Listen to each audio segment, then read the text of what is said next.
నమస్తే, welcome to great Andhra. మనతో పాటు ఉన్నారు సీనియర్ పొలిటికల్ అనలిస్ట్ జిఆర్ మహర్షి గారు. నమస్తే సార్. నమస్తే మా.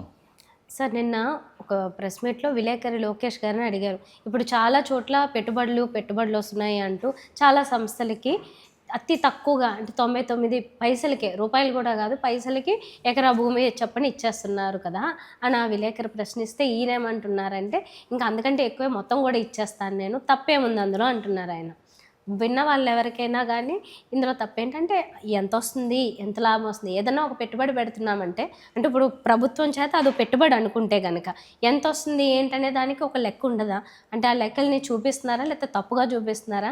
అసలు ఆయన ఉద్దేశం ఏంటి? దీనికి కరెక్ట్గానే జస్టిఫికేషన్ ఇచ్చారంటారా? అది లోకేష్ గారు ఏం చేస్తున్నారంటే ఆయన ఎంతసేపు పరిశ్రమలు తెచ్చేస్తున్నాము మేము 25.4 గ్రోత్లో ఉన్నాము పెట్టుబడుల్లో అనే పాజిటివ్ అంశాన్నే మాడుతున్నాను. కానీ అది పాజిటివ్ అంశమే, కానీ దాంట్లో ఉన్న నెగిటివ్ అంశం ఒకటి ఉంది.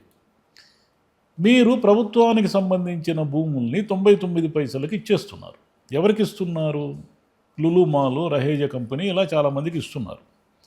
చాలామందికి ఇస్తున్నప్పుడు అంటే మీరు ఒక 100 కోట్ల రూపాయలు విలువ చేసే భూమిని 100 రూపాయలకి ఇచ్చారనుకో, అంటే 100 కోట్లు ప్రభుత్వం ఆ పరిశ్రమకి ప్రోత్సాహం ఇచ్చింది అని అర్థం. 100 కోట్ల రూపాయలు మీరు ఇచ్చినప్పుడు అతను ఏం పరిశ్రమ పెడుతున్నాడు? ఆ పరిశ్రమలో ఉద్యోగాలు ఎన్నొస్తాయి? ఆ పరిశ్రమ టర్నోవర్ ఎంత? ఆ పరిశ్రమ టర్నోవర్లో మీకు జిఎస్టీ ఎంత వస్తుంది? అంటే ఒక రాష్ట్ర ప్రభుత్వానికి ఒక పరిశ్రమ ఉన్నప్పుడు ఆదాయం వస్తుంది కదా, మీకు ఎంత వస్తుంది? ఈ లెక్కలు మీరు 100 కోట్ల రూపాయల భూమిని ఇచ్చినప్పుడు మీ లెక్కల ప్రకారము దాని విలువ 1000 కోట్లకు పైగా ఉంటేనే వర్కౌట్ అవుతుంది. ఎవరైనా అంతే కదా. ఎవరైనా ఒక పెట్టుబడి మన సొమ్ముని మనం ఎవరికైనా ఇస్తున్నప్పుడు 100 రూపాయలు పెట్టుబడి పెడుతున్నప్పుడు దాని మీద రాబోయే కాలంలో మనకి ఎంత ఆదాయం వస్తుంది అనేది లెక్క. మీకేమిటి ఆదాయం? ఒకటి మీకు పరిశ్రమలు రావడం అనేది ప్లస్ పాయింట్, పన్నులు రావడం అనేది ఒక పాయింట్. మన ఆంధ్రప్రదేశ్ వాళ్లకు ముఖ్యంగా అంటే ఒక పరిశ్రమ పెట్టినప్పుడు అనేక రాష్ట్రాల వాళ్ళు ఉద్యోగాలు చేస్తారు. ఆంధ్రప్రదేశ్కే వస్తాయని గ్యారంటీ ఏమి లేదు, ఎక్కడ కూడా లేవు గ్యారంటీ. ఏ పెద్ద సంస్థలోనూ కూడా ఫలానా స్టేట్ వాళ్ళకి ఇన్ని ఉద్యోగాలు ఇవ్వాలని రూల్ ఏమి లేదు కదా. కాబట్టి సరే ఎవరికి వస్తేనేమి, ఎవరికి వచ్చినా ఉద్యోగాలే కదా. ఎన్ని ఉద్యోగాలు వస్తాయి, దానివల్ల ఆ ఏరియా ఎంత డెవలప్ అవుతుంది, ఈ లెక్కలు ప్రభుత్వం ఇచ్చే డబ్బుకి, ప్రభుత్వం ఇచ్చే ప్రోత్సాహకాలకి కొన్ని రెట్లు ఉంటేనే అది న్యాయమవుతుంది. అట్లా కాకుండా మీరు పప్పు బెల్లాల మాదిరి ప్రతి లులు కంపెనీ గుజరాత్లో డబ్బులు పెట్టుకున్నప్పుడు మీ దగ్గర మీరు ఎందుకు ఫ్రీగా ఇస్తారు? పైగా మీరు భవనాలు నిర్మాణాలు జరిగితే స్క్వేర్ ఫీట్కి 2000 రూపాయలు ఇస్తామని గ్యారంటీ ఇచ్చినట్టుగా జగన్ గారు ఈరోజు ఒక ఆరోపణ చేశారు. మరి నిజమా? మీరెందుకు భవనాలు వాళ్ళు కట్టుకుంటే మీరెందుకు డబ్బులు ఇచ్చేది? ఒక షాపింగ్ మాల్ అతను కట్టుకుంటే మీరెందుకు డబ్బులు ఇస్తారు? అసలు మీరు మొత్తం ఈ గ్రౌండ్ అయిన ఈ పరిశ్రమలన్నింటిలో ఎన్ని ఉద్యోగాలు వస్తాయి, ఏం ఉద్యోగాలు వస్తాయి, వీటి టర్నోవర్ మీద ప్రభుత్వానికి వచ్చే ఆదాయం ఎంత, ప్రభుత్వం ఇచ్చిన భూముల విలువ ఎంత? దీన్ని లోకేష్ గారు క్లియర్ కట్గా ఆయన చెప్పకపోతే జనాల్లో అనుమానాలు ఉంటాయి. ఎంతసేపు మీరు పరిశ్రమలు మీ సొంత సొమ్ము కాదు కదా, ప్రభుత్వం డబ్బులు అవి. మీ సొంతమైతే మీరు ఎవరికైనా ఇచ్చుకోండి, ఎవరు అడగరు. ఎంతసేపు మేము పరిశ్రమలు తెస్తున్నాం అంటారు, కానీ ఈ పరిశ్రమల పేరుతో ప్రభుత్వం దారబోస్తున్న డబ్బులు అంటే భూములు ఎన్ని? 99 పైసలు అనేది ఈరోజు రూపాయికి ఏమొస్తుంది? ఏమి రాదు. అంటే మీరు 10 ఎకరాలు ఇస్తే మీరు టీ కూడా రాదు. ఒక టీ కప్పు కోసం, ఒక టీ కప్పు విలువ 10 ఎకరాల భూమి ఊహించుకోండి. 10 రూపాయలు కూడా ఇప్పుడు టీ ఎక్కడ రావడం లేదు, నేను ఊరికి చెప్తున్నా 10 రూపాయలు. మరి లోకేష్ గారు రేపు పొద్దున ఏమైనా తేడా వస్తే వీటన్నిటినీ ఎలా చేస్తారు? ఉండదు. దానికి మళ్ళీ 100 సంవత్సరాలు ఇలాంటి లీజులు రాసుకుంటారు కదా. ఆ లీజులు మరి ఎవరికి పడితే వాళ్ళకి భూములు ఏం కంపెనీలో కూడా తెలియకుండా ఇచ్చేస్తున్నారు కదా, ఇష్టం వచ్చినట్లు ఇస్తున్నారు. ఇవన్నీ కూడా వాళ్ళు రేపు పొద్దున పెట్టకుండా ఊరికే నామకే వాస్తే పెట్టి మీ భూములని ప్రశాంతంగా వాళ్ళే రియల్ ఎస్టేట్లో అమ్ముకుంటే అప్పుడు మీరు ఏం చేస్తారు? వాళ్ళు దాని ప్రయోజనాలు పొందడం కోసమే పరిశ్రమలు పెడుతున్నట్లు నాటకం ఆడుతున్నారో లేదో దానికి ఏమిటి ప్రజల ముందు చెప్పాలి కదా. ఇంకో వర్షన్ కూడా కదా సార్, ఇదంతా చంద్రబాబు నాయుడు గారి ట్రిక్స్.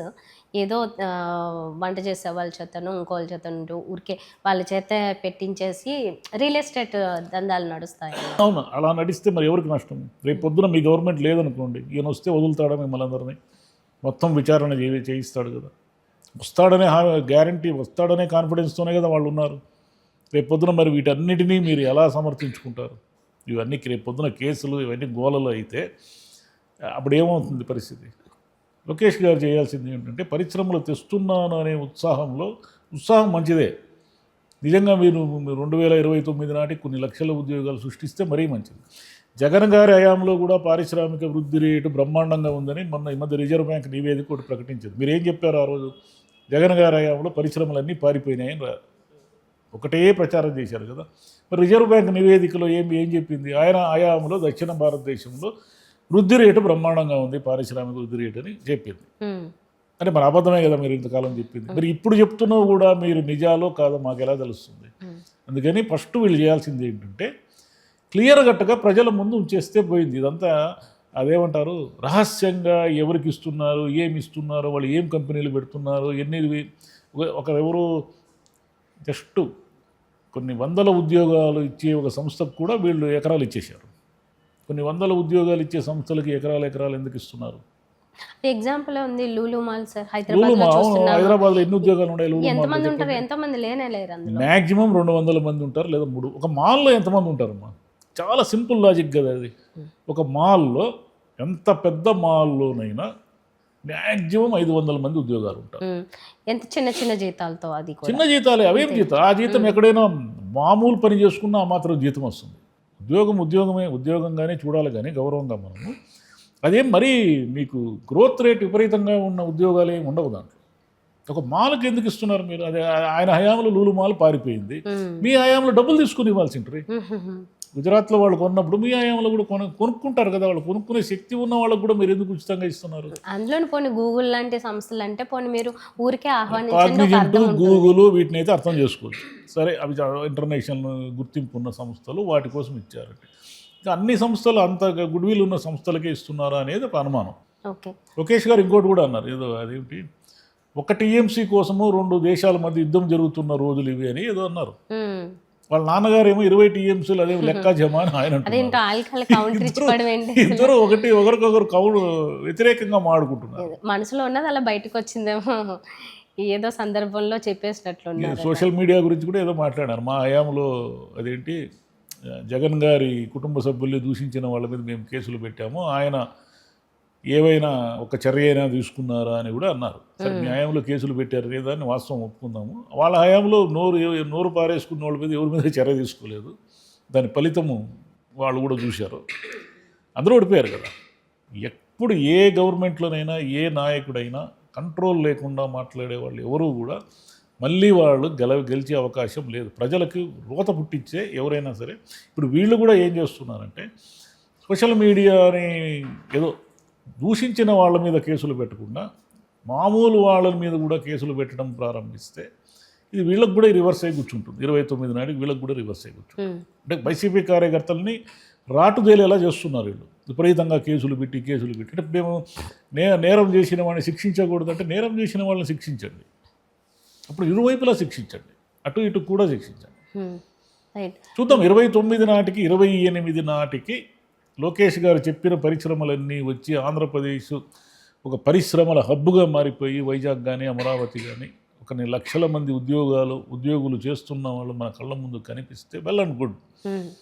తేడా వస్తే ఇదంతా కూడా మీరు ఇంతకుముందు గతంలో చెప్పినట్టుగా, గతంలో కూడా ఎన్నో సంస్థలు వచ్చినట్టుగా చెప్పారు 2014, 19లో కూడా. మరి వీళ్ళు చెప్పిన సంస్థలు ఏమి రాలేదు అప్పుడు. లేదంటే ఓహో వీళ్ళు ఇంతే ఊరికి అధికారంలో ఉన్నంతసేపు ఏదో ఒకటి చెప్తూ ఉంటారు, ఆ తర్వాత ఏమీ ఉండదు. ఇప్పుడు ఉన్నట్లు లేరు. ఇప్పుడు చాలా మంది బాగా ఎడ్యుకేట్ అయిపోయారు. ఈ సోషల్ మీడియా దయ వలన తెలుసుకుంటున్నారు, అన్నీ తెలుసుకుంటారు.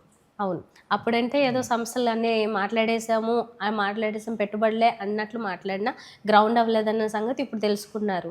ఈసారి కూడా మళ్ళీ అదే జరిగితే మాత్రము దాపరికం ఎందుకు? ప్రజా జీవితంలో ఉన్నప్పుడు ప్రతిదీ స్పష్టంగా చెప్పేయాలి. మీరు ఎక్కడికి జనవరి 1 ఎక్కడికి పోయారో తెలియకుండా అంత దాపరికంగా ఉండాల్సిన అవసరం ఏముంది? మీ పర్యటన మీ వ్యక్తిగతమే, కానీ ఆంధ్రప్రదేశ్ రాష్ట్రంలో ముఖ్యమంత్రి ఎక్కడికి పోయాడో తెలియకుండా ప్రజలకు తెలియకుండా ఉండడం అనే పరిస్థితి ఎందుకు క్రియేట్ అయింది? అది అనవసరమైన విషయం కదా. Right, okay sir, thank you.